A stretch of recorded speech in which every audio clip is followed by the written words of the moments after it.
I think the main thing is that we didn't do it just out of an effort to do something cool, right? It goes a lot deeper than that, that this song really embodies doing church as a team, and that's something that we believe deep down.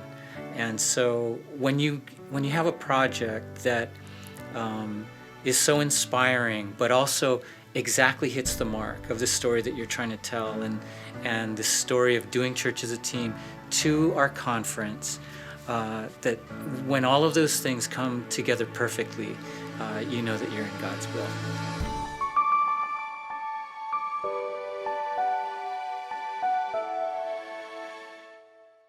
One of the guys at our worship team, Ikaika Tilton, heard this song in a movie trailer for another movie he was watching. So he's like, hey, you got to hear this because this would be perfect for DCAT. So when we got the project, we had just seen the movie, and the movie is very much that story. It's a story about people who had been disenfranchised and separated out and were worthless, and the castaways, and they come together to do something really special. And so we immediately bought into the idea. We were so excited about just the potential of bringing this song to life. Can you just run us through kind of what your vision is now, just so we can...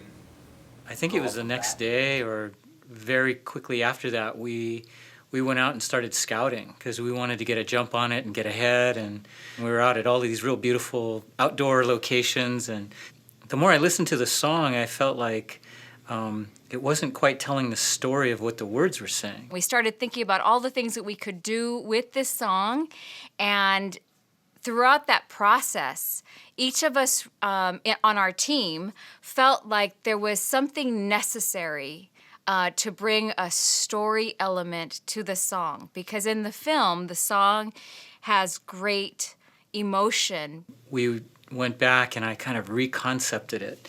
And, you know, we don't work in a vacuum. It's not my piece. It's not programming's piece. It's not anybody's piece. It's all of our project, but we wanted to tell a story through it. I think that's the beauty of something like this, is that we work together as a team and we collaborate, and I think it just gets better because of that. I adapted the story of the movie to something contemporary and something that was relatable to our church.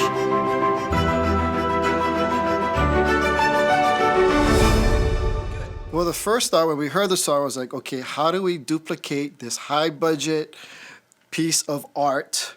Because we don't want to recreate something that's already been done excellently. Instead, we tried to see how can we serve the vision of the programming team by attaching our hearts and our purpose to it.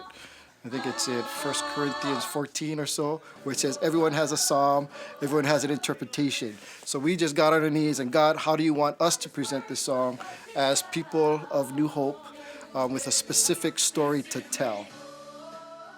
With our normal ministry activities going on, finding time to get everyone in a room together is a challenge. But again, when we prioritize the effort together, it works out. Fred was so gracious in allowing me, and more than allowing me, really inviting me, welcoming me into that process. As we were going along, there were parts that I could really visualize how I wanted to see it, and it was slightly different than the way it was being recorded. They totally welcomed my comments and feedback, and I think because of that, the whole piece will work together more synergistically and be stronger. We don't need to be, the greatest showman. We're going to be New Hope Oahu. So we're just going to do our best with a spirit of excellence, not a standard of excellence, and we trust that God can take us where He wants it to go. Okay, guys, we'll see you guys everybody. downstairs. It's a wrap! So the majority of the video is shot on the Sunday downtown, but there were a few other elements that went into the piece. A week before the big shoot on a Sunday evening, we went to a member's house, and that's where we shot Jonna at home getting ready for the day, fixing her coffee and sitting by herself, and that was all shot the week before with a much kind of like a second unit crew. I'm drinking really, really strong coffee. Really, really good made by Tim Savage. It's actually burning my throat. It's actually really strong. It's really strong coffee.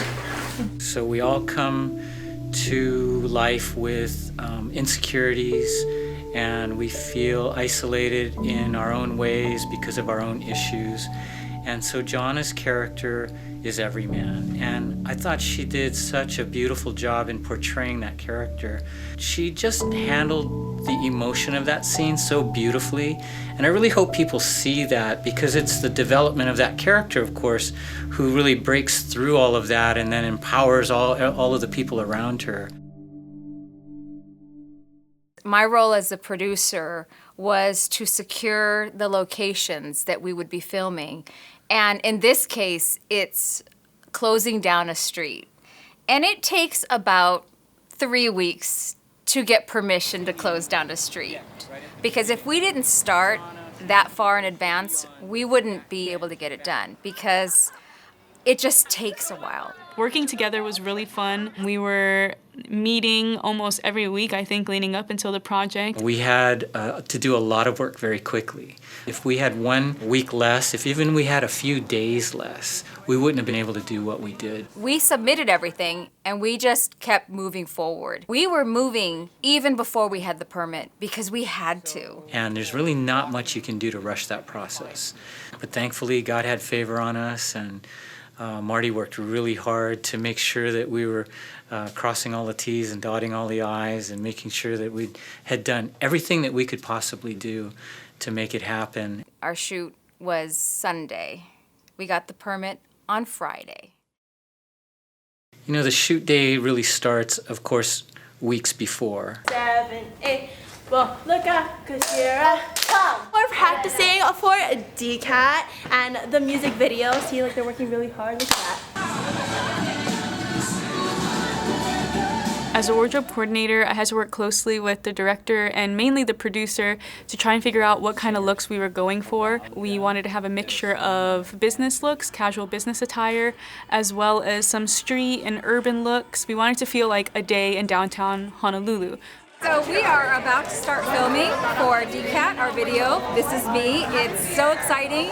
Everyone's arriving, getting into makeup and wardrobe. We're securing the closure of the street, and we've got a good group. You get to a point where I'm feeling like, let's do this now.